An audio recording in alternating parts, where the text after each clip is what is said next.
당신에게 거미는 어떤 존재입니까? 아주 치명적인 독을 가진 공포의 대상인가요? 죽이면 빨아먹는 거예요. 그래서 잡아먹는 게 아니고. 하지만 알고 보면 거미는 반전의 모습을 가지고 있는 생물입니다. 우리 생태계에서 없어서는 안 될 중요한 존재죠. 거미줄과 같이 굉장히 강하고 그다음에 단성이 있고 그동안 우리가 오해하고 있었던 거미에 대한 진실. 거미의 모든 것이 소장되어 있는 과학관으로 안내합니다.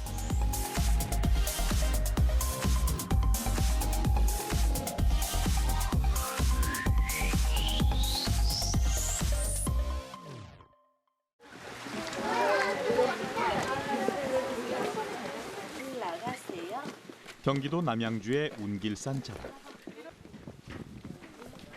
빼어난 경치를 감상하며 조금만 올라가면 거미의 생태를 관찰할 수 있는 거미 박물관을 마주하게 됩니다.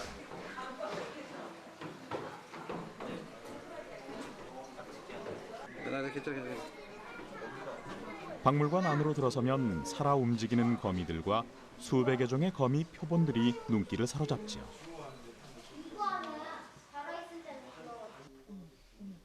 되게 부드러워. 스트레스를 받으셨어. 어머, 등에 손 들었다. 안녕하는데? 털이 복실복실 나 있는 거미를 만지면 어떤 기분이 들까요? 지역이도 하고 싶으면 이렇게 손 이렇게 벌려. 그냥 간지러워. 맞아 그래 간지러워. 재밌어요. 거미도 만져보고 그래서 재밌어요. 산왕거미, 무당거미 등 한국의 각종 거미를 비롯해서 해외에서 수집한 여러 종류의 타란툴라를 관찰할 수 있는 주필 거미 박물관. 생생하게 살아 움직이는 거미들은 천진난만한 아이들의 호기심을 자극합니다.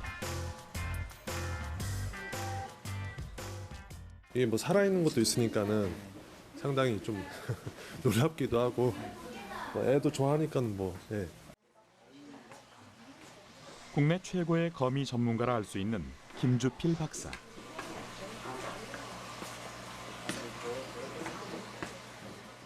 거미에 대한 남다른 애정으로 30여 년을 거미 연구에 몰두한 그는 세계 100여 개국을 발로 뛰면서 수많은 거미들을 채집했고 2004년 거미 박물관을 설립했습니다.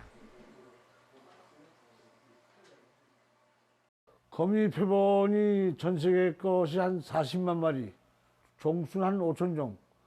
우리나라는 대개 이제 좀 800종이 넘어요. 한 110나라 정도 가서 내가 채집해왔죠.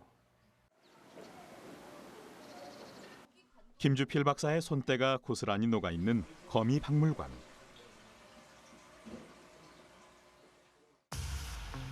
이곳의 대부분을 차지하고 있는 것은 큰 거미의 대명사, 타란툴라입니다.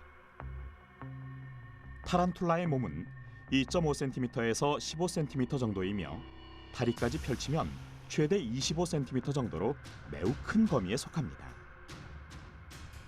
전 세계적으로 800종이 넘는 타란툴라.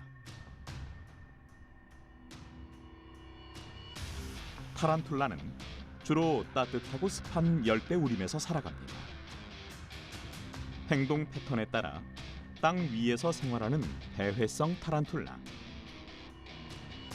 나무 위에서 생활하는 교목성 타란툴라, 땅에 멋진 굴을 만들어 생활하는 지중성 타란툴라로 구분되죠. 일반적으로 타란툴라는 맹독성 거미로 알려져 있습니다. 하지만 그것은 오해입니다. 실제로는 꿀벌의 독에도 미치지 못하는 약한 독을 지니고 있죠. 다리 역시 10개로 보이지만 맨 앞에 있는 2개는 더듬이 다리라고 하는 촉각기관입니다.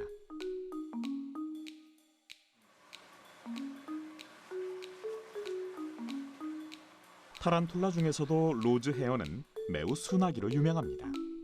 그리고 개체수가 많고 사육 방법과 교미, 알의 부화가 쉬워 애완용으로 많이 기르고 있죠.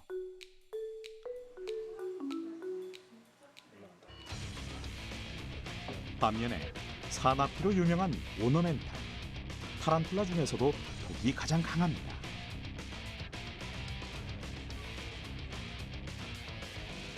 그래서 오너멘탈을 다룰 때는 항상 조심해야 하죠. 오너멘탈은 행동이 아주 빠르고 온몸에 화려한 줄무늬를 갖고 있습니다. 사육장 벽면이나 나무에서 생활하는 교목성 타란툴라로 거미줄을 많이 치죠. 오너멘탈 같은 경우는 독성이 좀 강합니다. 조심해야 돼요. 전문가가 아니면 취급하면 안 되고. 그다음 무지개 빨라요. 오너멘탈은 채집도 힘들어요.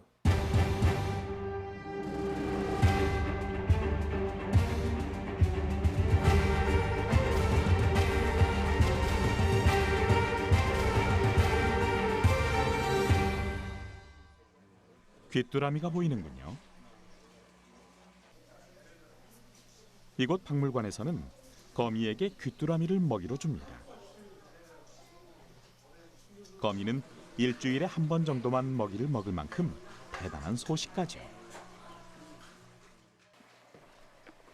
거미는 입이 없는 대신 협각을 가지고 있습니다. 협각은 먹이를 붙잡아 독을 주입하고 먹이의 즙을 빨아먹어 영양분을 섭취할 수 있게 도와주죠. 거미는 생존율이 무지 강합니다. 약 100일간 정도 굶겨도 아무 이상 없이 살아있어요. 그 정도, 보통 3개월 정도 굶겨도 지장 없습니다. 우리는 일주일에 한 번씩 귀뚜라미 2마리씩 줘요. 그래서 한 달에 한 번씩 별식으로 다 치워줍니다. 다른 오너멘탈처럼 사납고 빠르며 공격적인 성향을 가진 티그리스 오너멘탈. 살아있는 쥐를 2주 정도 굶긴 티그리스 오너멘탈에게 줘봤습니다.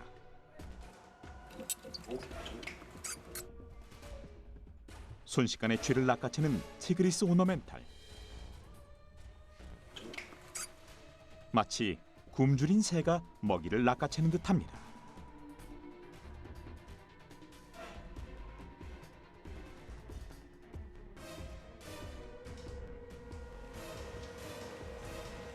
편하게 포식하기 위해 구석진 곳으로 숨는 티그리스 오너멘탈.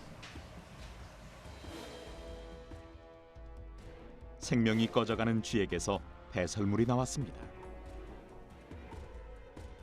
독을 주입당한 쥐는 유리벽에 붙어서 거미에게 속수무책으로 당합니다.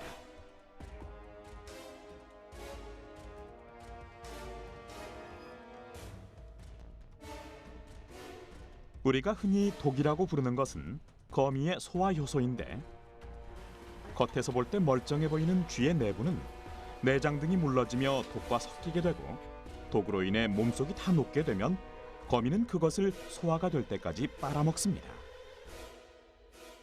그 안에 죽이 됩니다. 다 죽이 되면 빨아먹는 거예요. 그래서 잡아먹는 게 아니고 대개는 이제 곤충들을 잡아먹죠. 근데 가끔 이들이 뭐 개구리, 쥐, 그다음에 이제 새까지 잡아먹습니다.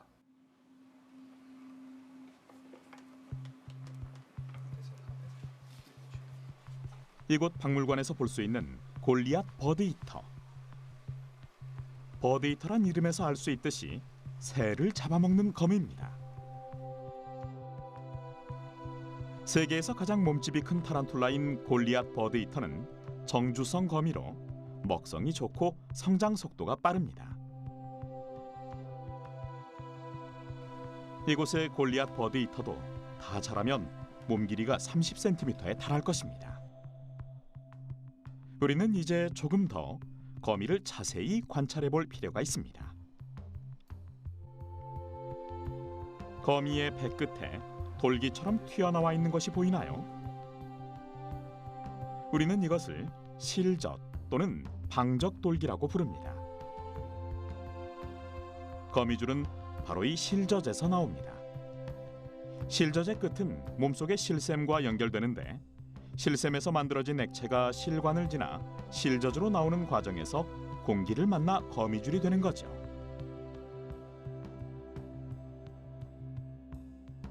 거미는 필요에 따라 거미줄을 치는데 로즈 헤어에게 먹이를 주니 바로 거미줄을 뽑았습니다. 거미의 먹이가 단백질이 풍부해서 같은 성질로 이루어진 거미줄을 뽑기에 수월했기 때문이죠. 재밌는 건 먹이가 부족할 때는 자기가 친 거미줄 다시 자기가 먹어요. 거미줄 먹고서 다시 재활용하죠. 거미줄을 만드는 실샘 안에는 아주 특별한 단백질이 들어 있습니다.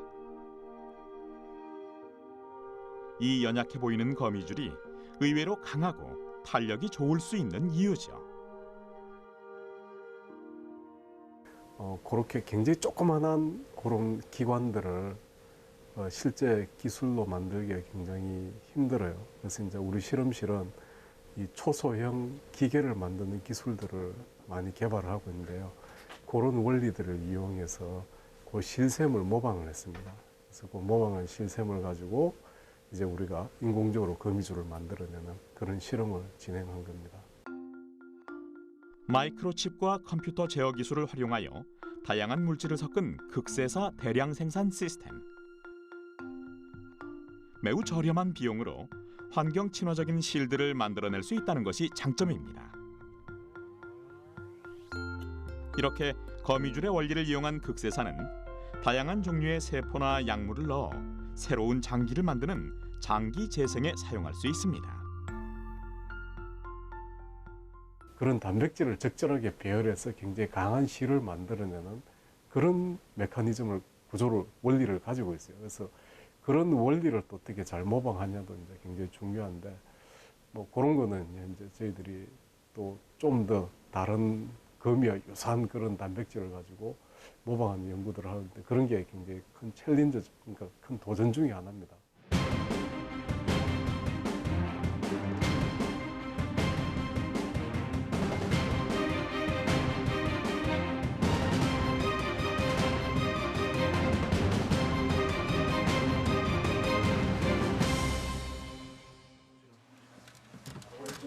이제 타란툴라의 거미줄을 살펴보기로 합니다. 타란툴라의 거미줄은 우리가 흔히 알고 있는 방사형 거미줄과는 다른 모양입니다. 거미줄 안에 몸을 숨기고 있는 골리앗 핑크토.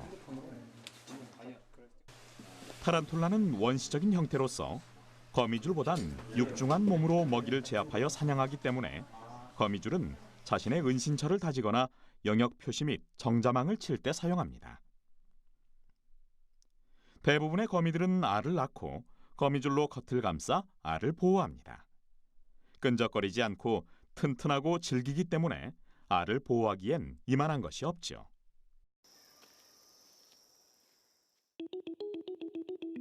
일정한 집이나 그물을 쳐서 한 곳에 정착하는 정주성 거미.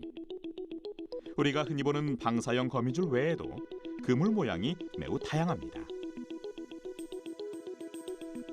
거미줄이 불규칙하게 펼쳐진 접시 모양 또는 사발 모양의 접시 그물, 담장이나 가구류 사이에 치는 선반 모양의 선반 그물, 부채 그물이라고도 하며 둥근 그물이 변형된 삼각 그물, 세 가닥의 세로실에 둘러싸인 초승달 모양의 조각 그물 등이 있죠. 정주성 거미는 먹이를 포획하기 위한 용도로 거미줄을 칩니다. 그리고 거미줄에 걸린 먹이를 독으로 녹여 빨아먹죠. 정주라는 건 일정한 집을 가지고선 거쳐간다는 얘기예요. 근데 줄 치는 건 다 정주성검이에요. 줄 치는 건. 그런데 이제 줄 안 치는 것이 배승검이고요.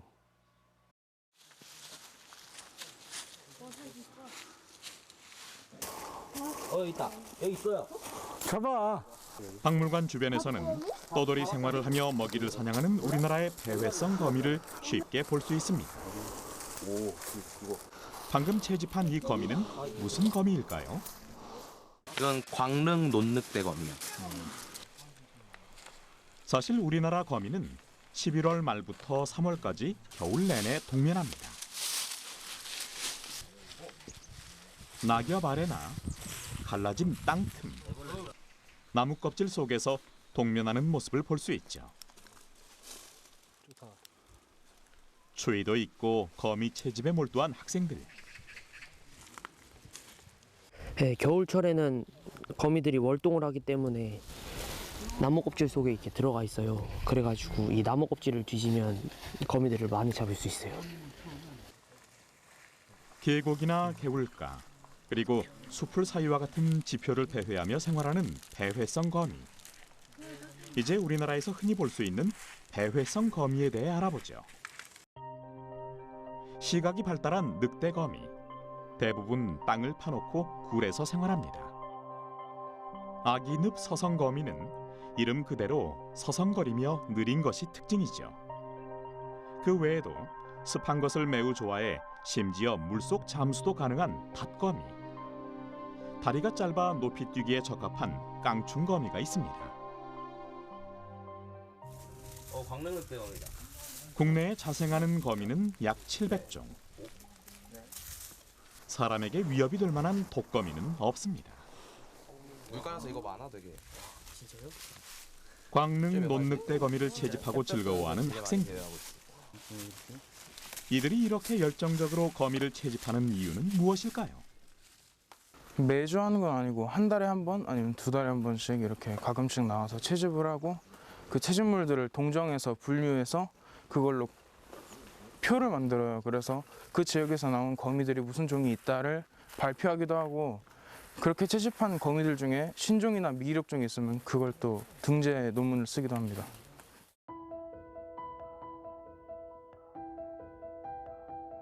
이곳 박물관에서 볼 수 있는 우리나라 산왕거미 표본. 시대적 환경에 따라 생물이 변화하는 과정을 이 표본을 통해 연구할 수 있죠.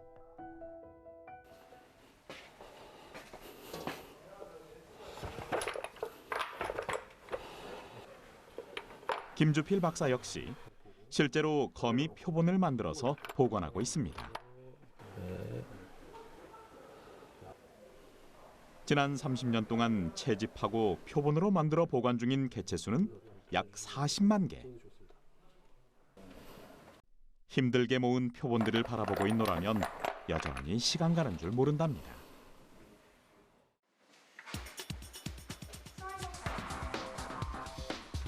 이곳에는 거미 외에도 100여 점의 나비, 나방 표본들과 희귀한 곤충 표본들이 전시되어 있습니다.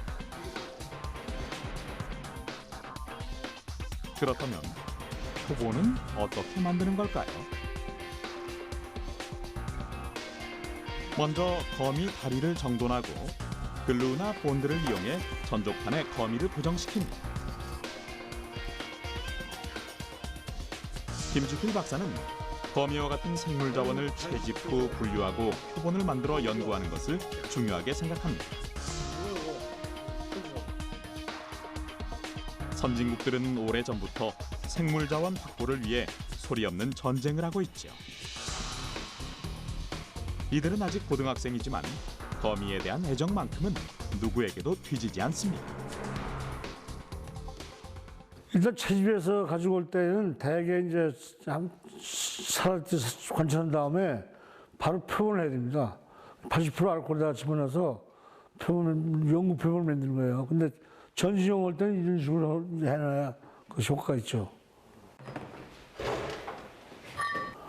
전족판이 완성되면 유리병에 알코올을 담습니다.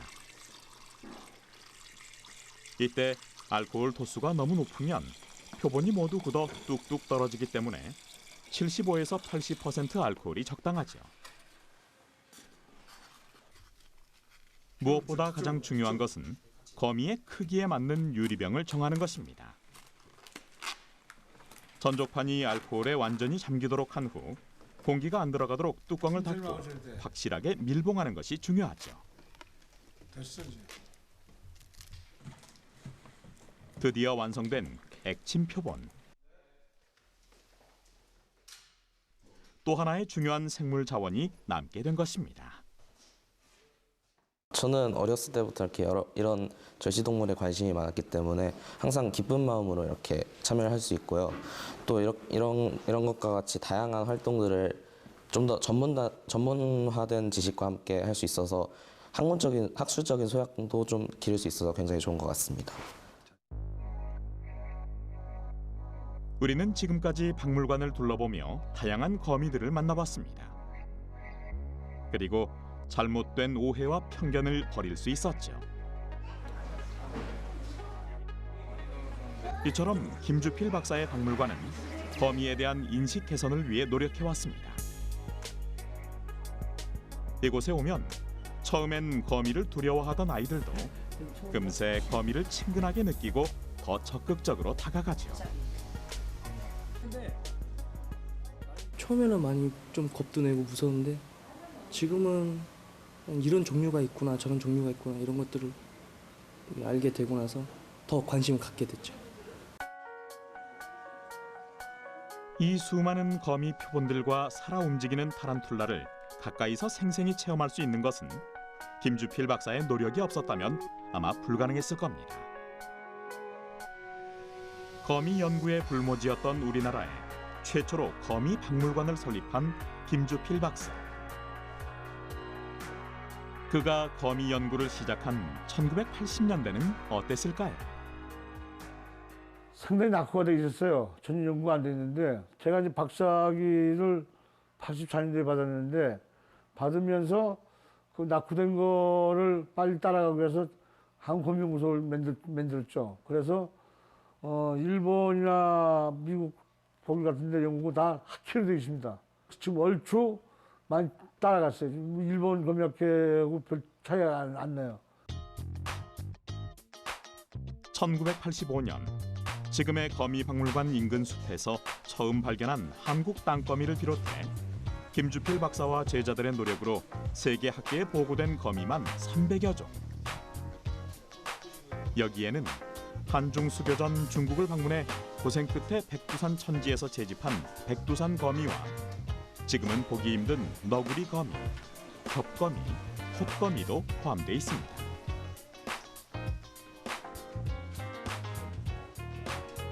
거미는 곤충의 먹이사슬 최정점에 위치하기 때문에 한 지역의 환경오염을 간접적으로 드러내는 지표종입니다.